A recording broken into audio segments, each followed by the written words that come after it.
Welcome back to the Mixed Media Podcast. We've just gone over Ben's topic, which was about streaming platforms and how they're pretty trash for music. And now I'll be talking about marketing your game, how to do it, and why it's super important and overlooked, which I think it might be a surprise to some people if you don't overlook marketing. But, you have to remember that there are a lot of people who are either new to the gaming industry or just don't look for knowledge, I guess. Because this is definitely one of the topics you at least run into pretty frequently if you're actively searching for, okay, how do I release my game and stuff like that.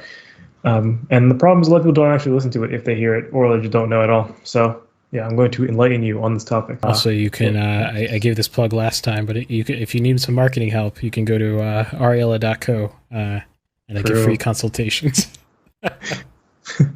True. First, why do you need marketing? I'm going to go over I split into three sections. So firstly, it puts you ahead of everyone else who didn't market. 2, allows you to gather crucial information about your audience. And 3, it sets up expectations for, we'll talk about what for. But yeah. So firstly, the first point was that it puts you ahead of everyone. So as I said on a previous episode, I don't remember what that episode was or what I was talking about, but I said something about, it was the one where I analyzed the ICO newsletter. I went through, it was like a case study about first the games released the week that that podcast came out. I still don't remember what the grand topic was, but yeah, that one. I showed that most of the games there did not market their games, and they also did not receive many reviews, which means they didn't receive many sales, or they were just not interesting enough to do anything with it. So I think it's evident from that most games don't actually market themselves. So even it's like relative to the total amount of games you see put, I remember I referenced a number, I don't remember what it is. Steam has a massive amount of games that are put on it every single day. It's ridiculous, but most of them don't even do a single bit of marketing, or at most they just tell their friends or something like that and expect success or something. That doesn't happen though that way. So I think a common misconception is that Steam will do the marketing for you. This is not true, or any other platform for games. They sort of will, but you have to get the ball rolling for them. So there are so many games released every week. Why would they market yours specifically? They only have so much room on their front page and other advertising spots, so they need some way to choose, and they choose based on essentially guessing whether your game will be popular. And they do that. Well, Steam does that with wish lists, for example. I'm going to be talking in the context of Steam because it's the most common platform and the most accessible in terms of how easy it is to get your game on it. Well, I mean, technically there are easier platforms like itch, but I guess that's is less popular. All right, so both popularity and ease of access. There are too many games for them to market, so in order to get yourself on the front page, you have to gain wish lists, and the only way for you to gain wish lists are for people to know about your game to begin with. So that's one reason for marketing. That puts you ahead of everyone else who didn't do that, who has 2 wish lists from their mom and their dad essentially, and maybe themselves. You also get people to recognize your game. So I don't remember where I found this out from, but it's something like the more familiar people are with your product, the more likely they are to buy it. And that's like why advertising works, like TV advertising, 100%. Of just showing you some item, right? And you might be like, well, that's not effective. I don't want to buy the item right now. Like, this is not useful. But maybe one day you need this item, and you're looking through the store aisle and you see the brand you saw on TV, and subconsciously you'll be drawn to it to buy it, whether or not it's the best product actually. So getting people to see your game prior to it actually releasing is a lot better than people just seeing it for the first time on release. Okay, and on to my second point, I said it allows you to gather crucial information about your audience. So one way of marketing is to do a devlog of some sort, so posting development updates as you work on the game, essentially. So you implement a new feature, you post it on some social media, for example. So yeah, so let's say you do this on Reddit, where you have multiple different subreddits with their own topics. So you can sort of you can cross-post to different subreddits and stuff like that, and you can see what the reception is on different types of subreddits. And this sort of gives you a reading on what your audience is like. for your particular game, right? And sometimes it's very hard to determine a target audience. So you make a game with an audience in mind, but you're not 100% sure if the target audience will actually like this. Maybe it's a bit different than you think. So this will sort of solidify what your target audience actually is. And if you really don't like, if maybe you're making some, say, sandbox game, and I don't know if r/sandbox exists, but let's assume it does. And they didn't really like it there, but they liked it on, I don't know, r/strategy, for example. Well, either you can just pivot it so that you're emphasizing the strategy aspects of it, or you can just be like, okay, let's just tone down on the strategy stuff. Let's figure out why they don't like the sandbox elements as much, and work from there. It's worth noting that you also have to account for the fact that certain subreddits are more popular than others, so you can't just be like, oh, I have more upvotes in this one subreddit. That means it's more for this type of audience. If you have a subreddit of one person versus a million people, obviously you should expect more upvotes from the one with a million people in it. So be careful for stuff like that. Or you might even have audiences where I imagine that certain subreddits are more likely to upvote your thing just because of the type of person they might include. So comparing yourself to other posts within the subreddit will be a good gauge of how you're doing with that kind of community. So another part of gaining information is to also post on different platforms. This will show you what platform is most effective for you. Different platforms have different specialties within them. So if you're doing a lot of image-based things, I would say Twitter is probably not the place to go necessarily. Twitter is not really known for images, I guess, necessarily. Something like Reddit or Instagram or something like that tends to work a lot better with images or videos too. And this is useful for knowing when you're actually releasing the game as well. Like, where do you push hardest? Because you have those 24 hours after you release the game where you should, in theory, be working your butt off to get the ball rolling so you can be front paged as long as possible. Where do you target most? What platform are you going to be working on? Because you only have so much time, and you can't be doing everything at the same time, unless you have a huge team, in which case you probably don't need this advice. So as well, devlogs will let the audience solve problems for you. So let's say you can come up with some cool ideas for your game that maybe you didn't think of before, especially if your game is in an early stage where feature creep really isn't that big of a problem you need to worry about. Although, yeah, be careful during the later stages of game development where you're almost done or you're polishing, maybe you're in halfway. You don't want to take on every suggestion you think is a cool idea, because then you'll never finish the game, and it might seem sort of unfocused on many different aspects because you just took everyone's suggestions. As well, your audience will, or not your audience yet, I guess, but people who see your stuff posted will scrutinize your games in ways that you did not think to scrutinize it yourself. They might notice things that are off with the game that, because you've been working with it so much, and you sort of sometimes you get used to certain things. So I don't know, it's hard to explain, but yeah, if you're making your own game, you're constantly playtesting it, not necessarily for the purpose of testing if it's a good game, but maybe you're just trying to fix a bug, right? You need to play through this section over and over and over again to testing to see if the bug's been fixed or whatever. And you sort of get used to certain aspects of your game. You sort of become numb to them, and they may not be good aspects of your game. So showing it to brand new people it's good to get a sort of outside view of what's going on from your very unique vantage point of having worked with it so much. And their view is going to align a lot more with what's actually the truth, probably. And my third point was that sets up some expectations for how your game will do. So you can better guess how many people will buy your copy or buy copies of your game, or if it'll just flop entirely. So if you deem that no one is really interested in your game, you can try to pivot your game to something to be new, or you can abandon it altogether, especially if you're at the start.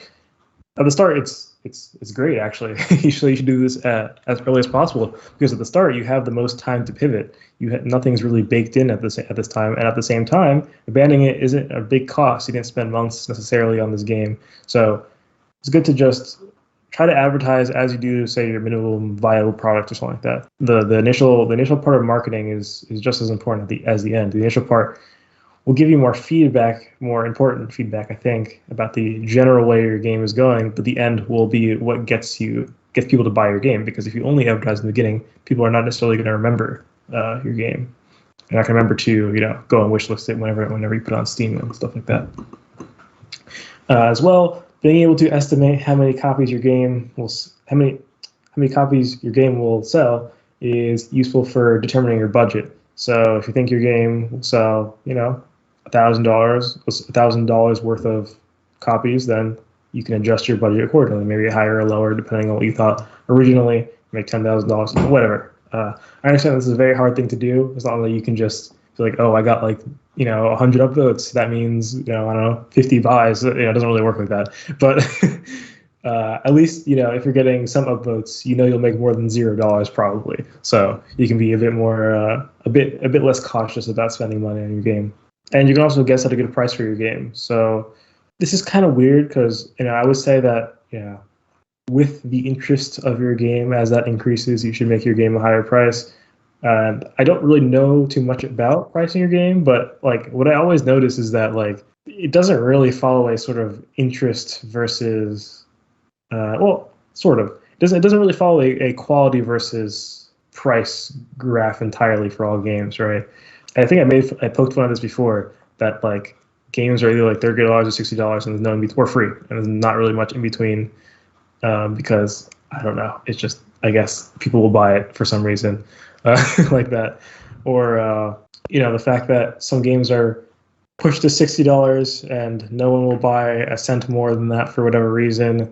So, but people will totally buy your $60 game even if it's worth $50. It's weird stuff like that. So maybe you shouldn't necessarily believe or trust what you see in the results of your advertising for your prices. Maybe there's some weird game industry math you need to do to figure it out and round to the nearest $30 essentially, or something like that. Those are the 3 points for why you need to market. So how do you market?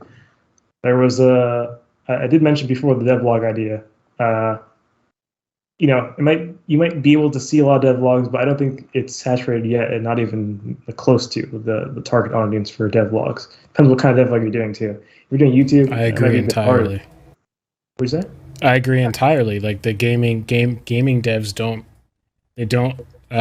understand the value of generally speaking, of documenting their progress publicly. Yeah. Mm-hmm. Mm-hmm. Yeah, I think a lot of people are afraid of their ideas being stolen. This is a irrational fear of many indie developers, including myself. Same. Yeah, it's okay, I have this idea. Will someone really go, wow, that's such a great idea that out of all ideas, I'm going to take yours. I'm going to hopefully make it before you make it.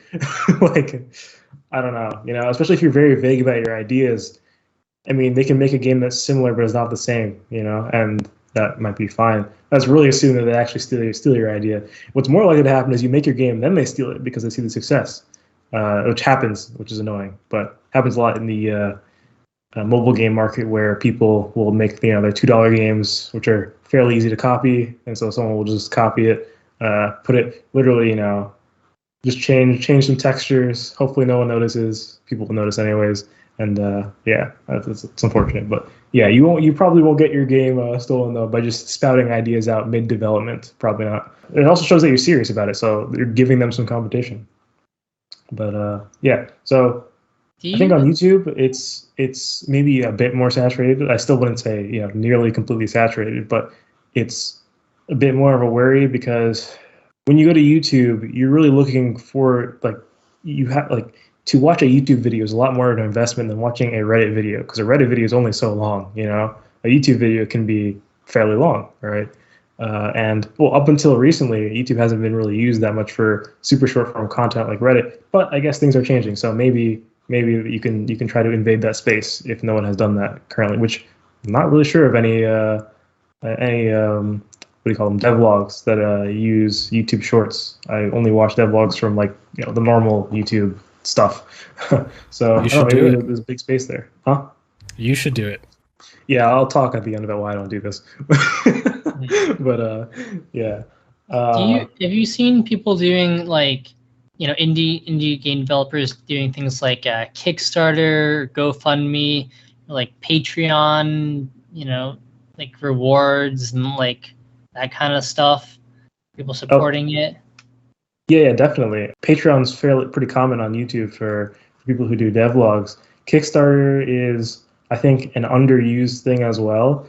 It's like it doesn't cost you anything to start a Kickstarter, right? As far as I'm aware, but the possible gains are like they're humongous. People will pay a lot of money for stuff that's quite frankly crap. Like or like things that are like you look at that and you're like, why did you actually spend money on that? But if you have an actual good idea, right, then maybe you can actually make more money than the thing that doesn't even look good to begin with, right? Yeah, I would definitely recommend Kickstarter if you know what to do with the money. Obviously, if you're just making some small passion project where you don't intend to spend any money at all because you're doing everything yourself and it's more about having fun and stuff like that, and you're not really looking to make too much money or whatever, or make a living out of it, and Kickstarter, it might be more work, you know what I'm saying? Because then you have to hire people, and it's like, okay, if I didn't even want to do this to begin with, what's the point? But yeah, people use Kickstarter, but not enough people use Kickstarter. Patreon's pretty common, though, for YouTube devlog folks, but there are not that many of them to begin with, so relative to the whole audience of people who could be watching them. So yeah, another good thing about devlogs is that they're applicable to every social media platform, essentially. Doesn't matter which platform you're on, as you know, you just need to be able to send some information about your game, about how it's going, whether it be an image, some text, video. That being said, images and videos tend to work very well relative to text because, you know, as the saying goes, an image is worth 1,000 words or whatever it is. It's a lot easier to convey a game. Oh, like, let's take an example. Very long time ago, one of the earlier podcast episodes, I was reviewing a game called The Spectrum Retreat. And I struggled to explain the exact mechanic of the game because it's a very simple mechanic. It is extraordinarily simple. But putting that into words is extremely difficult. If I showed you like 5 seconds, you'd probably understand exactly what's happening versus me rambling on for like a minute trying to explain something and not even doing a good job of it. So for games, especially, being able to just show a video of your core mechanic or something is a lot better than explaining it. And especially because it's a lot less brain intensive to just look at the screen, a video of someone doing something, than to read a thing and try to understand, okay, what are you trying to say? What is the thing he's actually like doing, you know? Whereas the video is literally exactly what you would see if you're playing the video game, right? So in theory, you want your player to understand what's happening while they're playing the game, right? Which means the video, people would be able to understand what's happening versus, you know, a paragraph about your mechanics and whatnot. So, you know, of course, aside from mechanics, you can also post stuff like artwork being done, which you can't really convey in text unless it's maybe a text-based game or something like that, and other progress like that. So yeah, use images and videos if possible. Text is not the greatest, but it'll do for shorter things. And the great thing about social media is social media will advertise for you if you're doing, you know, pushing out good content. So, you know, let's take Reddit, for example. If you start getting upvotes, then it pushes you to the top of the Reddit page or the subreddits page, which is sort of advertising for you. That's sort of what you want, right? Because, you know, you're advertising, so that's something advertises for you. It's just like exponential gain, essentially. And it's sort of what you wish Steam would do for you, right? That's the whole goal, is just to be free of advertising, essentially, and have something else do it for you. So, you know, at the start, the initial goal is for Steam to put you on the front page, so you don't have to. You can just, you know, lay back and do nothing and watch the money roll in. But before you do that, you need to get an audience, and to get an audience, you can have social media do that for you. So, you know, say on Instagram, if you have a public page, you post images and people start liking them and whatever. You need, you know, initial following. Just have your friends be like, hey, follow my page, thanks. And then once you do that, it'll start appearing in people's like recommendeds or whatever it's called on Instagram. I'm sure it works the same on other platforms too. So yeah, as long as you're pushing out good content, then social medias will just do a lot of the heavy lifting for you, especially YouTube and YouTube Shorts, I guess. So, you know, aside from devlogs, you can also do partnerships with figures in gaming. So I guess you can call them influencers, if you will. So, for example, giving out free Steam keys is a good idea upon release. What are you losing? You're losing one copy, one possible. You don't even know they're going to buy the game. You lose one sale, but you also gain their exposure to their whole audience, which may be thousands of people or even millions, depending on who it is. And, you know, out of thousands, you just need one person to buy the game to recoup your costs, which is not very hard as long as your game is good, right? That's pretty much it for what I have to say. Trying to think of other methods you can. Oh yeah. also giving it to you can give it to like news outlets for review essentially and stuff like that. But that's not really gaming news is not as consumed as it was before. It's not as important, I guess I should say. But it's definitely something you should do because once again, it costs nothing. Oh, one thing I should say is that none of this costs anything except time. So if you have time, you should one, you should do this, and two, you should don't be afraid of getting a rejection because it only costs a time, which obviously for some people is worse than other people, right? So send emails to people if you need to, and even if it looks like a long shot, even if it looks like a 1% chance you'll get what you want, just do it anyways because what are you losing? I mean, obviously it doesn't mean like you should maybe email PewDiePie and be like, hey, play this game because I mean you're gonna get lost in his emails probably, but emailing other streamers who are of a smaller size, I guess, not small but not PewDiePie levels of largest gaming YouTuber, even emailing emailing other companies to do partnerships and stuff like that. I mean, the worst they can say is no, right? And that's it. You lose nothing from it. But yeah, to address the earlier thing about why I don't do this, that's what I want to know. What'd you say? Yeah, that's what I want to know. Yeah, it's incredibly hard, to be clear. It is an incredibly time-consuming endeavor because you can't really stop, or you can stop, but a lot of this is based on momentum. Social media platforms a lot of them are momentum based in a way where if you just drop off the face of the earth, it's going to be harder to start up. As well, it's also part of you have to get in the habit of doing it. So that's also a mental thing, not even just that's something that's hard to control, that once you stop, you have to be like, do I really want to start again? I have to start again because or else the thing you did before is useless. As well, you don't even know if you're going to release the game necessarily. Like if you don't know, and that's a very tough thing to do because you're potentially you shouldn't promise that the game is going to be released first off, but you might be giving the impression that you're promising that the game will be released, and all of a sudden you upset a bunch of people if you didn't actually do that. That being said, if your game is worth releasing, or if your game is not worth releasing, so you don't want to release it, then that should be a problem because your audience is going to be like 2 people, so it's not that bad. But yeah, essentially it's very hard to do, but if you want to be an indie dev, it's better to do it sooner than later because the longer you wait, the harder it's going to be because you're going to end up with less time. If you currently I'm in college, right, which is time consuming in some sense, but okay, when I get out of college, I have a job, and then I have a job to have to travel to my job, like hours on a drive, right? It's not like I live in a city where I can just walk out of an apartment and my job's right there, and I have family, and it's like, ooh, wow, now I only have maybe weekends to work, for example. That's really bad relative to now where I can work pretty much any day. Maybe not for a long time. Maybe, depending on the day, I might be super busy, but, I'm not confined to a few days like some people might be. So if you're watching this and you haven't even been to college, dude, start, please. I'm begging Agreed.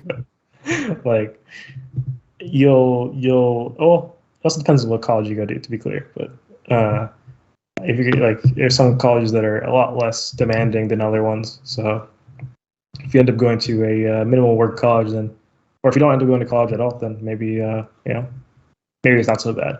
But yeah, be careful of time because you lose it forever, and you lose that part of your life where you had time forever essentially, which is not good.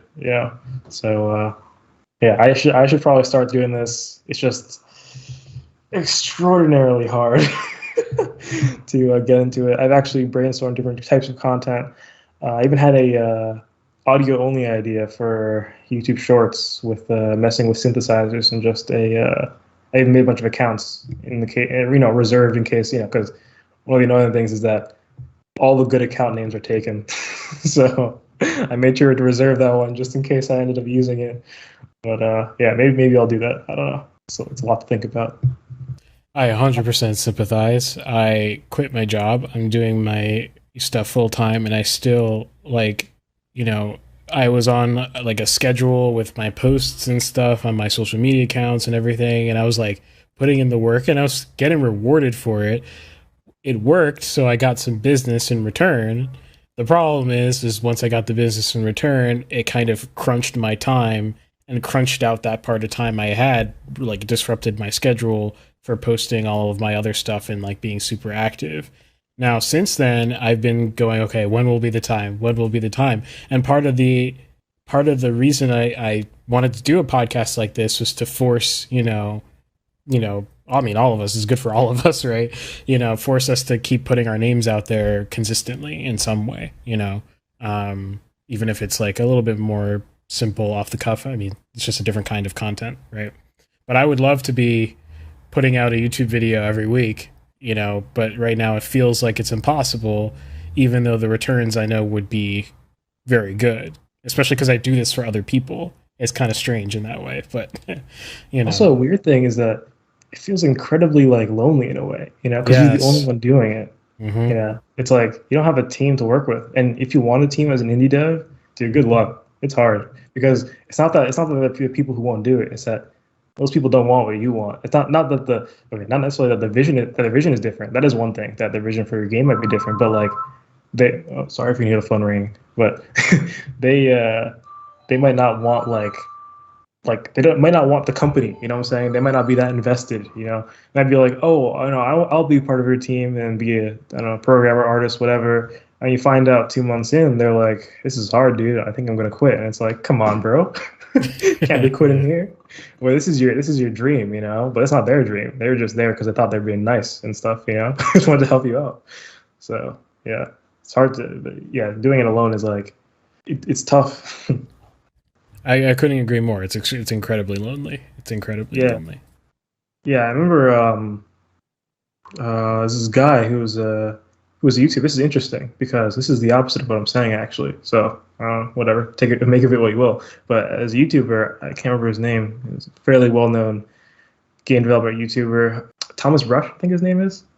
He said like, I think he quit his job. I can't remember, or maybe he's working part-time and he's doing game dev the other half. But he had a wife and then he had kids, and then essentially he was like, I can't fail anymore because I have kids now, and like there's literally no other option. Is either I succeed or I am a failure to the greatest extent, essentially. So there's something to be said about like, okay, I'm not saying dangle your children as a sort of like carrot for you to for you to chase after, but I am saying if you are in a situation where the pressure is high, that might make you perform better, or maybe worse. I don't know. I'm just saying, interesting observation. I'm not telling you what to do there. But yeah, I remember also, but there's someone else on a GDC talk, and he said essentially like when he started doing game dev, he said in hindsight he had to neglect his children, and he was like, oh, that wasn't good, but like it was one of the things where he was just trying to finish his stuff, and with the time, because I think he had a job at that point, right? And it's like, that's tough, So I guess I don't know. I guess it depends on who you are, but don't play with your children, please. It's just I didn't mean it that way.